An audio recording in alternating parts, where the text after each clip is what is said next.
Mesdames et messieurs, bonjour et bienvenue pour cette nouvelle édition de Midi au Caire pour ce dimanche, le 19 novembre 2023. On commence notre sélection avec ce compte rendu. Le président Abdel Fattah el-Sisi a reçu la présidente de la Commission européenne, Ursula von der Leyen. La réunion a porté sur les derniers développements de l'escalade israélienne dans les territoires palestiniens où le président el-Sisi a affirmé la position de l'Égypte d'un cessez-le-feu immédiat à Gaza, la protection des civils et l'acheminement des secours à la population de la bande de Gaza qui subit d'énormes souffrances humanitaires. Pour plus de détails, voici un commentaire. Le président Abdel Fattah el-Sisi a renouvelé la position de l'Égypte, rejetant le déplacement des Palestiniens, que ce soit à l'intérieur de leur territoire ou à l'extérieur, notamment vers le Sinaï. El-Sisi s'exprimait lors de la réception de la présidente de la Commission européenne, Ursula von der Leyen, en présence du ministre des Affaires étrangères, Sameh Shoukry, et de hauts responsables de la Commission. La rencontre a porté sur les moyens de renforcer les relations de coopération entre l'Égypte et l'Union européenne à la lumière des liens étroits entre les deux parties, a déclaré le porte-parole de la présidence de la République, Ahmad Fahmi, notant qu'il a été convenu de continuer à œuvrer pour renforcer ces relations dans divers domaines. La rencontre s'est concentrée sur le développement de l'escalade militaire israélienne dans les territoires palestiniens, a expliqué Fahmi. Le président el-Sisi a affirmé la position de l'Égypte, soulignant la nécessité d'instaurer un cessez-le-feu immédiat à Gaza, de protéger les civils et d'assurer l'acheminement de l'aide humanitaire à la population de Gaza qui subit d'énormes souffrances humanitaires. En parallèle, la présidente de la Commission européenne, Ursula von der Leyen, a affirmé qu'elle s'était mise d'accord avec le président el-Sisi sur le principe de non-déplacement forcé des Palestiniens. Nous sommes également d'accord sur une perspective politique basée sur la solution à deux États, a écrit Ursula von der Leyen, après avoir été reçue par le président el-Sisi. Elle a ajouté qu'elle avait discuté avec le président de la crise humanitaire continue à Gaza, remerciant l'Égypte pour son rôle clé dans la fourniture et la facilitation de l'aide humanitaire aux Palestiniens vulnérables. Et les conditions humanitaires qu'ont connues les Palestiniens représentent une motivation pour le peuple égyptien pour mieux venir en aide de nos familles et de nos frères de la bande de Gaza. C'est ce qu'a affirmé le Premier ministre Dr Moustapha Madbouli lors de son inspection du convoi humanitaire global lancé par le Fonds Tahya Misr hier pour secourir les habitants de Gaza sous le slogan « Nous coopérons pour l'humanité ». Pour plus de détails, voici un commentaire. Les conditions humanitaires qu'ont connues les Gazaouis représentent une motivation pour le peuple égyptien pour mieux venir en aide à nos familles et nos frères dans la bande de Gaza, a affirmé le Premier ministre Moustapha Madbouli. Madbouli a fait sa déclaration lors de son inspection samedi du convoi humanitaire global lancé par le fonds Tahya Misr pour secourir les habitants de Gaza sous le slogan « Nous coopérons pour l'humanité », et cela dans le cadre des directives du président Abdel Fattah el-Sisi. Ce convoi comprend 199 camions chargés de plus de 2500 tonnes d'aide humanitaire destinée aux Gazaouis, a-t-il précisé, voyant que l'Égypte poursuit ses efforts pour fournir de l'aide humanitaire à la bande de Gaza, alors que la quantité de l'aide disponible dans la région d'El Arish a atteint environ 8658 tonnes. Le Croissant Rouge égyptien, l'Alliance nationale et l'initiative Haya Karima ont fourni la majeure partie de cette aide. Un certain nombre de pays arabes ont également fourni une aide importante comme la Jordanie, les Émirats, la Tunisie, le Qatar, le Koweït, l'Algérie, l'Irak, Bahreïn, le Maroc, la Libye et l'Arabie saoudite. Quant aux pays étrangers ayant apporté leur aide, il s'agit de la Turquie, le Venezuela, le Brésil, la Russie, le Pakistan, le Turkménistan, le Danemark, l'Inde, le Royaume-Uni, la Colombie, la Belgique et la France. Et pour plus d'explications sur ce sujet, mesdames et messieurs, nous avons le plaisir d'accueillir au bout du fil M. Joseph Kitete, qui est un journaliste. Bonjour. Monsieur Joseph, bonjour. Oui. Premièrement, que pensez-vous des efforts déployés par l'Égypte pour venir en aide à Gaza et à la population palestinienne de Gaza? Voilà, moi je vais te dire que le président Sisi, l'Égypte depuis les années 40, a combattu pour la cause palestinienne.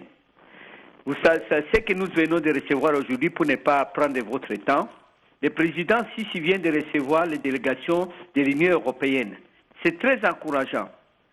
L'Union européenne sont venus parce que le président a conjugué beaucoup d'efforts pour renforcer les moyens, Oui. et qu'on puisse continuer donc à chercher encore aussi à mettre fin aux hostilités et acheminement de l'assistance humanitaire destinée au peuple palestinien et surtout la bande de Gaza qui est enclavée. Parce que l'Égypte, le seul pays qui a des frontières avec Gaza, c'est la porte de Rafah, Oui. dans la province de la Riche, Nord Sinaï, parce que la majorité ne comprennent pas le sens de la Riche. Moi, je vais dire ceci. La crise du Moyen-Orient ne peut jamais être résolue sans la création de deux États, israélo et l'autre palestinien. Comme le cas, les efforts que le président Sadat avait conjugués les années 80 et le président Jimmy Carter, qui se sont donné la peine de partir, comme vous savez, aux négociations de Camp David.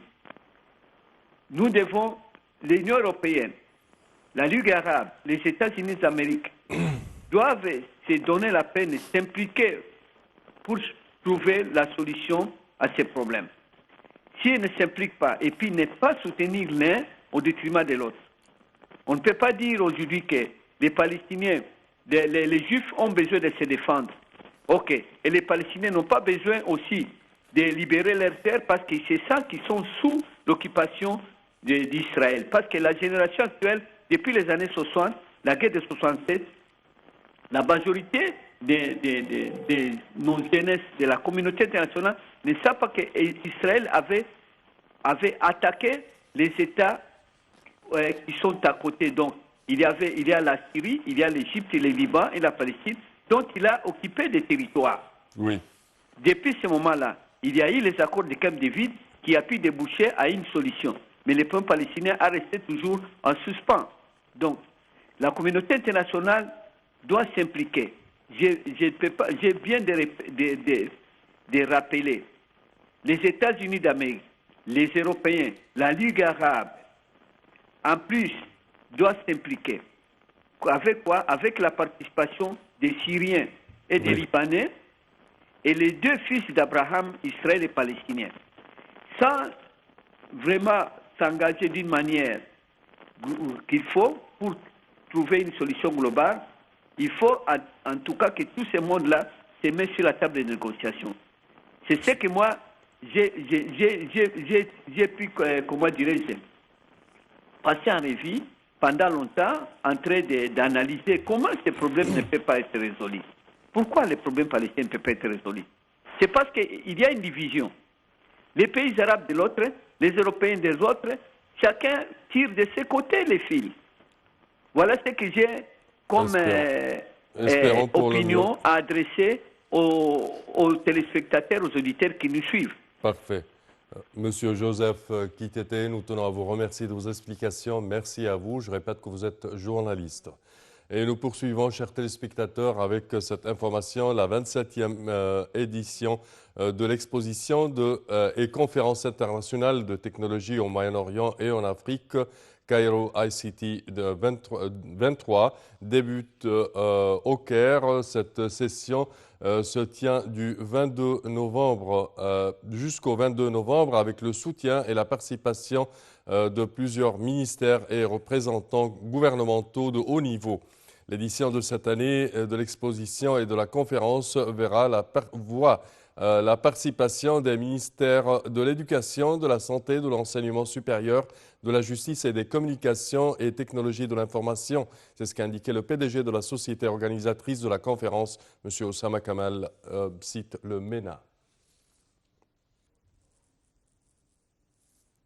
La foire des technologies d'information et de communication du Caire, le Caire TIC, est une foire et conférence internationale renommée spécialisée dans le domaine des technologies de l'information et de la communication.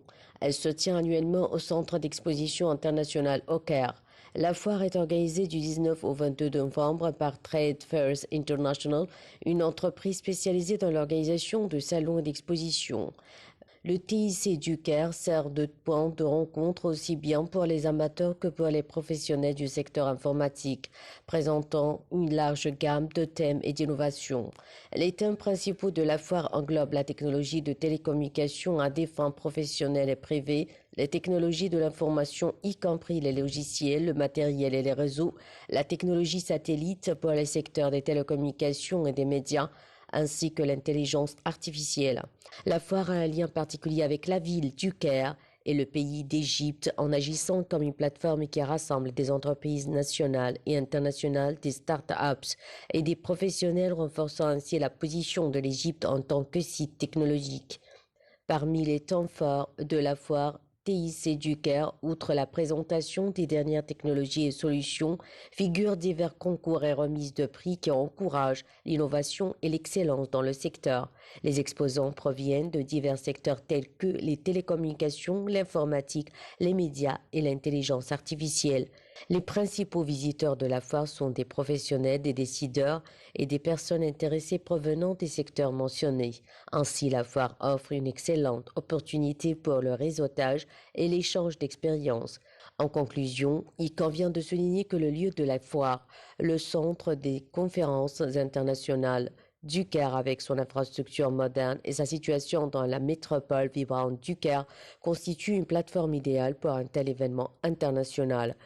Le centre d'exposition est facilement accessible et met en évidence l'importance du Caire en tant que plaque tournante pour la technologie et l'innovation dans la région.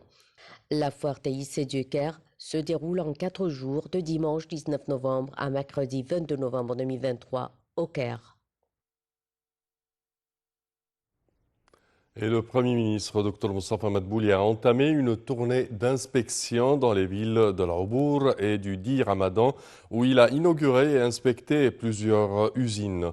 Dr Madbouli a commencé sa tournée en inspectant une usine pharmaceutique et une usine de peinture. Au cours de cette tournée, le Premier ministre a déclaré qu'il a visité 10 usines dans le cadre de l'intérêt accordé par le président Abdel Fattah el-Sisi à l'industrie. Le Premier ministre a souligné dans des déclarations à la presse à l'issue de sa tournée que 95% des usines sont des investissements directs étrangers. Il a ajouté que l'État s'efforce à surmonter les obstacles auxquels sont confrontés les investissements étrangers.